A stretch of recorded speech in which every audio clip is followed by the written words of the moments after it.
El séptimo capítulo de Reyes 2 cuenta una historia fascinante sobre 4 leprosos. La historia tiene lugar durante la era del primer templo, cuando el ejército sirio arrasó con el reino del norte de Israel y sitiaba la ciudad de Samaria, Shomrón. El enemigo acampaba alrededor de los muros de la ciudad, cortando los suministros, especialmente de alimento y agua, y esperaba hasta que los habitantes hayan muerto de hambre y se vean obligados a rendirse. La ciudad de Samaria estaba sitiada por el ejército sirio. El hambre fue devastadora. La cabeza de un burro se vendía por comida por 80 piezas de plata y una taza de estiércol de paloma era una comida vendida por 5 piezas de plata. Joram, el rey, culpó al gran profeta judío de la época, Eliseo, por sus problemas y había emitido un edicto de muerte contra él. Joram incluso siguió a sus soldados a los habitantes de Eliseo para observar el arresto y la ejecución. Pero en lugar de matarlo, el rey se enfrentó a una profecía de Eliseo, que declaraba que Dios proporcionaría liberación para Israel al día siguiente. Entonces Eliseo dijo: escuche la palabra del Señor, así dice el Señor, mañana sobre esta hora se venderá una seah, una medida de peso particular, de harina fina por 1 shekel, una moneda pequeña, y dos marinos de cebada por 1 shekel, en la puerta de Samaria. Entonces un oficial en cuya mano se inclinó el rey respondió al hombre de Dios y dijo: mira, incluso si el Señor hiciera ventanas en el cielo para que caiga la lluvia, ¿podría hacer esto? Y Eliseo dijo: de hecho lo verás con tus ojos, pero no comerás de él. Los 4 leprosos. 4 leprosos están hambrientos y en cuarentena porque son leprosos, y todos los leprosos eran puestos en cuarentena fuera de la ciudad. Ahora había 4 hombres leprosos a la entrada de la puerta y se dijeron unos a otros: ¿por qué estamos sentados aquí hasta que mueramos? Si decimos entramos en la ciudad, el hambre está en la ciudad y moriremos allí, y si nos sentamos aquí, moriremos también. Ahora por lo tanto, vamos, rindámonos al ejército de los sirios. Si nos mantienen vivos, viviremos, y si nos matan, solo haremos de morir. En este momento tenían 3 opciones. Podrían regresar a la ciudad que los puso en cuarentena en primer lugar e intentar entrar, pero ¿cuál sería el punto? No había comida dentro de la ciudad.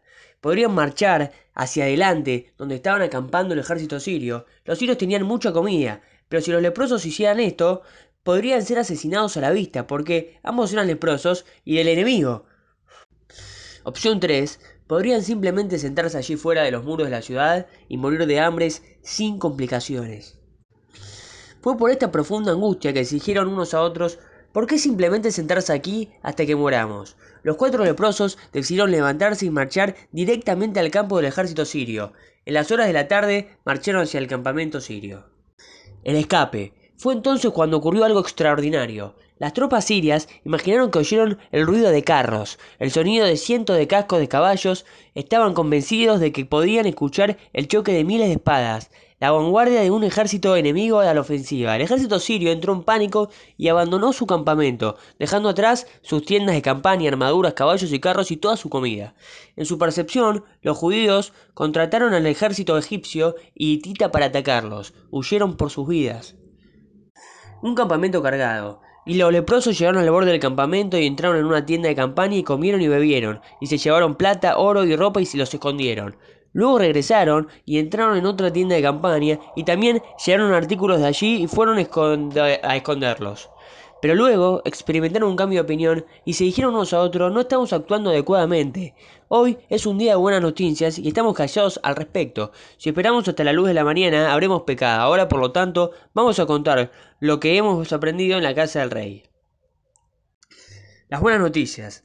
Los leprosos notificaron al guardia en la puerta de la ciudad sobre la noticia. Los sirios habían dejado todas sus pertenencias y enormes cantidades de comida. Hubo una carrera loca. La gente salió corriendo de la ciudad a buscar la comida de los sirios. La profecía de Eliseo se cumplió. Como todas las historias bíblicas, esta contiene muchas ideas y lecciones. Centrémonos en 3. A veces nos sentimos atrapados en la vida. Nos encontramos entre una roca y una pelota dura. Todas las opciones parecen malas. Lo peor que se puede hacer en tal situación es permanecer quietos. Debemos pararnos y movernos. Debemos hacer un cambio, hacer algo. Cualquier cosa. Pero seguir adelante. Aunque pienses que te estás sometiendo a más desastres, solo hacer ese movimiento puede transformar tu realidad y puede descubrir un resultado inesperado que puede alterar toda tu situación. Nada sucede hasta que algo se mueve, decía Albert Einstein. A veces nos sentimos atrapados en nuestro negocio, en nuestro matrimonio, en nuestra condición psicológica personal o en cualquier otra situación paralizante en la vida. Lo peor que se puede hacer es permanecer en un lugar y esperar a marchitarse, moverse, extender la mano y hablar con otra persona, cambiar tu horario, comenzar a hacer algo nuevo y diferente en tu vida. Ábrete a nuevos proyectos, pueblos y experiencias, comenzar a andar en bicicleta, ir al gimnasio, unirse a una clase, un grupo, formar parte de un proyecto, abrirse a alguien y compartir lo que más nos avergonzamos, comenzar a aprender Torá, lo que elijas, pero asegurarte de que sea algo nuevo y diferente. Cuando cambiamos nuestros patrones familiares, abrimos nuevos caminos en nuestros cerebros y generamos nueva energía en nuestro alrededor y eso puede crear oportunidades inimaginables antes. Miedo, no oposición. Hay otro mensaje vital acá. A menudo tenemos miedo de iniciar nuevos proyectos, emprender nuevas empresas, pedir ayuda a alguien, ya que tenemos miedo de cuál podría ser la respuesta. Si avanzamos, podríamos experimentar rechazo, y eso nunca se siente bien. Si por naturaleza sos suave y sensible, obtener un no se siente devastador. Algunas personas nunca viven sus sueños porque tienen demasiado miedo a los comentarios. El éxito consiste en vencer el miedo al fracaso, decía Zainte Beune. Los leprosos imaginaron que todo un ejército sirio estaría esperando que atacaran. Sin embargo, cuando avanzaron, se dieron cuenta de que no había nadie allí. Cuando estás haciendo lo correcto, cuando estás haciendo el trabajo de Dios, no te preocupes demasiado por la percepción de los demás y cómo responderán. Marchá hacia adelante y podés descubrir que no hay oposición. Finalmente, hay otro mensaje profundo en esta narrativa. La enfermedad de la lepra era la enfermedad por excelencia de la antigüedad. Los leprosos eran los marginados de la sociedad, fueron puestos en cuarentena, aislados y rechazados. Vivían solos en las afueras de la ciudad, separados del resto de la civilización. Sin embargo, el libro de Levítico le dedica 2 porciones completas, sus síntomas, su destino, su proceso de curación y su regreso a la sociedad. ¿Por qué? La respuesta está en la historia de los 4 leprosos. Todos tenemos un leproso dentro, esa dimensión de nosotros mismos que nos hace sentir aislados, feos e indignos. El mensaje extraordinario de esta historia es que a veces las noticias sobre la salvación provienen de los 4 leprosos, fuera de la ciudad. Si ignoramos a los leprosos que nos rodean, nos privamos de nuestra propia redención. Y si ignoramos al leproso dentro de nosotros mismos, nos negamos nuestra propia liberación. Finalmente hay otro mensaje profundo en esta narrativa. La enfermedad de la lepra era la enfermedad por excelencia de la antigüedad. Los leprosos eran los marginados de la sociedad, fueron puestos en cuarentena, aislados y rechazados. Vivían solos en las afueras de la ciudad, separados del resto de la civilización. Sin embargo, el libro de Levítico les dedica 2 porciones completas.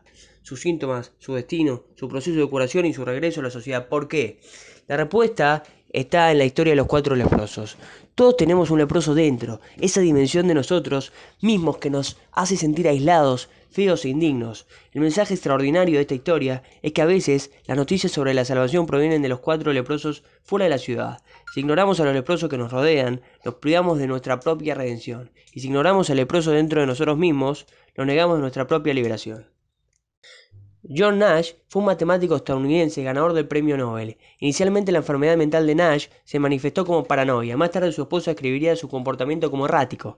Nash parecía creer que todos los hombres que usaban corbatas rojas formaban parte de un grupo de comunistas que conspiraban contra él. Nash enviaba cartas a la embajada de Washington D.C. afirmando que ellos estaban estableciendo una especie de gobierno en el país. Sus problemas psíquicos se manifestaron dentro de su vida profesional cuando en uno de sus discursos sobre la hipótesis de Riemann, dado en la Sociedad Estadounidense de Matemáticas de la Universidad de Columbia, Nash se mostraría incomprensible en sus palabras, por lo que sus colegas de la audiencia inmediatamente se darían cuenta de que algo estaba mal. Nash sugirió que sus delirios estaban relacionados a su sensación de infelicidad, a sus deseos de sentirse importante y reconocido, y a su forma característica de pensar. Al final John Nash se curó, o no es que se curó, él siempre siguió viviendo con la esquizofrenia, pero se pudo controlar. John Nash terminó diciendo: yo no habría tenido ideas tan buenas científicamente si hubiera tenido una forma más normal de pensar. Son precisamente los aspectos de nuestra personalidad los que más uno está avergonzado, los que pueden proporcionarnos las percepciones más penetrantes de nuestra vida y misión. Si solo tenemos el coraje de exponerla y profundizar en ella, si trabajamos con estas partes de nosotros mismos, si las miramos con nuestros ojos, si las reconocemos con total honestidad y vulnerabilidad, si las compartimos con otras personas en las que confiamos, podemos descubrir cómo constituyen un trampolín para nuestra propia moral, crecimiento emocional y espiritual. El leproso dentro de nosotros mismos podría liberarnos. Mashiach el leproso. ¿Cuál puede ser una forma de explicar la declaración talmúdica desconcertante? ¿Cuál es el nombre de Mashiach el leproso? ¿Por qué se le daría el Mashiach ese título? Porque lo que más nos avergüenza puede ser la clave de nuestra redención. Solo reunimos el coraje de abrazarlo y verlo en nuestro estado más puro y sincero. De lo que más hemos huido, de lo que más hemos tratado de poner en cuarentena, de lo que más tenemos profundamente avergonzados, llevamos nuestra luz más profunda. Solo necesitamos rastrearlo hacia su naturaleza y origen auténticos, y luego descubrir cómo ese mismo leproso es un Mashiach, es un profeta, un mensajero de la emancipación psicológica y espiritual. Es por eso que el nombre Mashiach es Metzorah, el leproso. ¿Cómo curará Mashiach un mundo tan loco? Él mostrará que la energía curativa siempre estuvo ahí. Estábamos leyendo mal el mapa de nosotros mismos y de los demás. El fallecido filántropo judío Irving Stone pasó toda una vida estudiando la grandeza, escribiendo biografías novedosas de hombres como Miguel Ángel, Vincent van Gogh, Sigmund Freud y otros. Una vez se le preguntó a Stone si había encontrado un hilo que recorre la vida de todas estas grandes personas excepcionales. Él dijo: escribo personas que en algún momento de su vida tienen una visión o un sueño de hacer algo que debe lograrse y van a trabajar. Son golpeados en la cabeza, derribados, vilipendiados y durante años no llegan a ninguna parte.